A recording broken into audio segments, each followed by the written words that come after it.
Welcome to RM biology. আমি তোমাদের যেমনটি কমিউনিটি পোস্টে জানিয়েছিলাম যে উচ্চ মাধ্যমিক 2025 পরীক্ষার্থীদের জন্য আজকে থেকে শুরু হতে চলেছে বায়োলজি এবিটিএ টেস্ট পেপার সলভের সিরিজ। আজকে তার প্রথম ক্লাস। এই ক্লাসে তোমরা পেয়ে যাবে এবিটিএ পেজ 11-12, অর্থাৎ ফার্স্ট সেট, অত্যন্ত গুরুত্বপূর্ণ, অত্যন্ত ভালো ভালো কোশ্চেন দিয়ে সাজানো রয়েছে যে সেটটি, সেই সেটের পার্ট 1 আজকে তোমরা পাবে উইথ পিডিএফ। তাই ভিডিওটি শেষ পর্যন্ত দেখো এবং যারা চ্যানেলে নতুন, চ্যানেলটি অবশ্যই করে সাবস্ক্রাইব করে নিও। তো চলো শুরু করা যাক। তো সব থেকে প্রথমে আমরা কি দেখে নেব? সব থেকে প্রথমে আমরা কিন্তু দেখব আমাদের এমসিকিউ পার্ট। কি আছে? নিষেক প্রক্রিয়ায় ফার্টিলাইজিন ও অ্যান্টি ফার্টিলাইজিনের যে বিক্রিয়া হয় সেই বিক্রিয়াকে কি বলা হয়? অ্যাগ্লুটিনেশন বলা হয়। ডিম্বনালীর ফানেল আকৃতির যে অংশে ডিম্বাণু আবদ্ধ হয় সেই অংশকে আমরা কি বলতে পারি? সেই অংশকে আমরা বলতে পারি ইনফান্ডিবুলাম। একটি রাসায়নিক গর্ভনিরোধক পদ্ধতি, রাসায়নিক গর্ভনিরোধক পদ্ধতি কি হয়ে যাবে? আইইউডি। যদি এখানে তোমাদের কপার টি থাকতো তাহলে সেটাও উত্তর হতো। মেন্ডেল তত্ত্বের ব্যতিক্রম, দেখো লিঙ্কেজও মেন্ডেল তত্ত্বের ব্যতিক্রম, স্বপ্রকটতাও মেন্ডেল তত্ত্বের ব্যতিক্রম, অসম্পূর্ণ প্রকটতাও কিন্তু মেন্ডেল তত্ত্বের ব্যতিক্রম। তাহলে উত্তর কি হয়ে যাবে? সবকটি। কোন এনজাইম দ্বারা ওকাজাকি খণ্ডগুলো যুক্ত করা হয়? ডিএনএ লাইগেজ দ্বারা। এই প্রশ্নটা কিন্তু ঘুরিয়ে মাঝে মধ্যে আসে যে মলিকিউলার গ্লু বা মলিকিউলার আঠাও আসে, সেটা কি হয়ে যাবে? DNA ligase.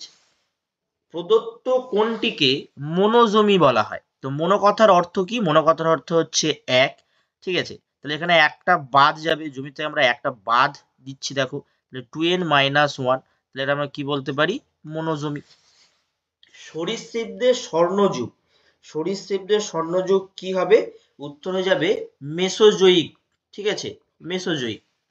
তারপরে ঘাম, অশ্রু এবং যে লালা রস হয় সেখানে কোন অ্যান্টিবডি থাকে? সেখানে কোন অ্যান্টিবডি থাকে? উত্তর কি হয়ে যাবে? উত্তর হয়ে যাবে আইজিএ। উত্তর হবে আইজিএ। তারপর টিস্যু কালচার পদ্ধতির মাধ্যমে অসংখ্য প্লান্টলেট পাওয়ার পদ্ধতিকে আমরা কি বলি? মাইক্রো প্রোপাগেশন বলি। কি বলে দিই? Micro propagation. একটি ব্যাকটেরিয়া ঘটিত কীটনাশকের নাম কি? ব্যাসিলাস থুরিনজিয়েন্সিস। ট্রান্সজেনিক গোল্ডেন রাইসে প্রচুর পরিমাণে আমরা কি পাবো? বিটা ক্যারোটিন পাবো। মানুষের পপুলেশন বৃদ্ধি লেখচিত্র কিরূপ আকৃতির হয়? এস আকৃতির হয়। কিরূপ আকৃতির হয়? এস আকৃতি। বাস্তুতান্ত্রিক শক্তি প্রবাহ, বাস্তুতান্ত্রিক শক্তি প্রবাহ একমুখী, দ্বিমুখী, বহুমুখী? কোনোটিই নয়। কি হবে? একমুখী। নিচের কোনটি ইনসিটু সংরক্ষণের সঙ্গে সংশ্লিষ্ট নয় বলেছে? অর্থাৎ ইনসিটু সংরক্ষণ কোনটি নয়? সেটি কি হয়ে যাবে? জিন ব্যাংক। এই জিন ব্যাংকের যে পদ্ধতি সেটাকে আমরা কি বলি? ক্রায়ো প্রিজার্ভেশন বলি। Cryo preservation. এই ক্রায়ো প্রিজার্ভেশনের ক্ষেত্রে আরো একটা প্রশ্ন আসে, -196 ডিগ্রি সেন্টিগ্রেড টেম্পারেচার লাগে। আর এখানে লিকুইড হিসাবে কি ব্যবহার করা হয়? লিকুইড নাইট্রোজেন ব্যবহার করা। এ দুটো কিন্তু মাথায় রাখবে। এরপর যদি আমরা চলে যাই পরবর্তী প্রশ্ন, যে মিঠে, আচ্ছা গেমিউল কি? গেমিউল কি?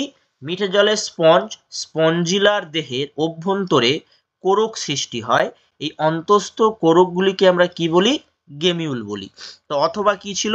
সিফিলিস রোগের জীবাণুর বিজ্ঞানসম্মত নাম কি হবে? ট্রিপোনেমা প্যালিডাম। সেন্ট্রোমিয়ারের কাজ কি?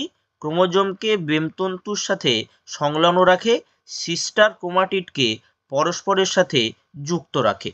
মানবদেহে কোন অ্যান্টিবডি সবচেয়ে বেশি পাওয়া যায়? উত্তর কি হবে? IgG antibody. এরপর হেলিওফাইট সিওফাইটের পার্থক্য, যখন ডাব্লিউবিএইচ এ টেস্ট পেপার আমি করাচ্ছিলাম সেখানে কিন্তু এটা ছিল।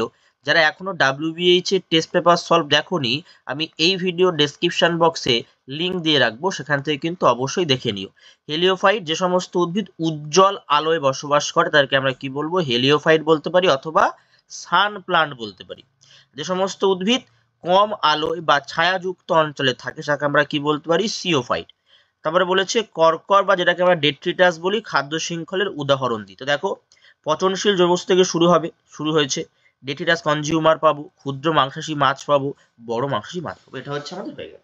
যদি আমরা মার্কস 2 তে চলে যাই, তো মার্কস 2 তে ফার্স্ট প্রশ্ন দেখো ছিল তোমাদের যে প্রত্যেকের কাছে নিশ্চয়ই এবিটি এর টেস্ট পেপার আছে, তারা দেখতেই পারো যে প্লাসেন্টার দুটি বিনিময়ধর্মী কাজ। দেখো সুন্দর করে লিখে দেয়া আছে, পুষ্টিদ্রব্যের পরিবহন, রেচন পদার্থের অপসারণ, তারপর গ্যাসীয় আদান প্রদান। দিনিশেক কিভাবে হয় লেখো। তো দিনিশেকের সংজ্ঞাটা লিখতে হবে, দিনিশেকের সংজ্ঞা তুমি এভাবে দিয়ে দিতে পারো। জেনেটিক কোড কাকে বলে, জেনেটিক কোডের সংজ্ঞা চেয়েছে, জেনেটিক কোডের সংজ্ঞা দেওয়া রয়েছে। হার্ডউইনবার্গ সূত্রের গুরুত্ব, এখানে আমি 4খানা গুরুত্ব তোমাদেরকে দিয়ে রেখেছি, তোমরা এখান থেকে 2টো গুরুত্বও লিখতে পারো, কোনো অসুবিধা নেই, বা 3টে গুরুত্বও লিখতে পারো, যেটা ইচ্ছা। এরপর ধূমপানের ক্ষতিকারক প্রভাব, দেখো ধূমপানের ফলে শ্বাসনালীতে প্রদাহ হয়, ব্রঙ্কাইটিস হয়, এমফাইসিমা হয়, শ্লেষ্মাকরণ হয়, পরবর্তীকালে হাঁপানি রোগও হতে পারে। ধূমপানে ক্যাটেকলমাইনের ক্ষরণ বৃদ্ধি করে, যা থ্রম্বোসিসের ঝুঁকি বাড়িয়ে দেয়, ফলে হৃদরোগ, অ্যানজাইনা পেক্টোরিস। তারপরে হচ্ছে তোমার অতিরিক্ত ধূমপানের ফলে সিগারেট বা বিড়িতে উপস্থিত কার্সিনোজেনিক যে পদার্থ হয় সেগুলোর জন্য ক্ষতি হতে পারে।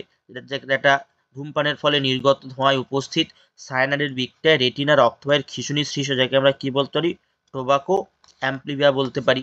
তো এই জাতীয় উত্তর আমরা লিখতে পারো। হাইপোফাইজেশন বলতে কি বোঝো? হাইপোফাইজেশন বা এই প্রশ্নটা যদি বাংলায় দিয়ে দেয়, প্রণোদিত প্রজনন। হাইপোফাইজেশন মানে হচ্ছে প্রণোদিত প্রজনন, এটাও কিন্তু আসতে পারে একই। বায়োসেফটি, যেটাকে আবার জৈব নিরাপত্তা বলে, দেখো আমি লিখেও দিয়েছি উত্তর লেখার সময়, জৈব নিরাপত্তা সেম জিনিস। আর তারপরে আছে লবণাম্ব উদ্ভিদের একটি অঙ্গসংস্থানিক ও শারীরবৃত্তীয় বিশ্লেষণ লেখো। মূলতন্ত্র সুগঠিত হয় না, কাদামাটিতে আটকে থাকার জন্য ঠেসমূল থাকে, বেশ কিছু প্রজাতিতে শ্বাসমূল থাকে, এটা মূলের একটা অঙ্গসংস্থানিক। যদি আমরা শারীরবৃত্তীয় বলি, যে লবণাম্ব উদ্ভিদের যে শ্বাসমূল হয় সেখানে অনেকগুলো নিউম্যাটোফোর থাকে বা শ্বাস ছিদ্র থাকে, যারা সরাসরি বাতাস থেকে অক্সিজেন গ্রহণ করে শ্বাসকার্যে সাহায্য করে। ঠিক আছে, তো অবশ্যই নেক্সট পার্টের জন্য চ্যানেলটি সাবস্ক্রাইব করে নাও,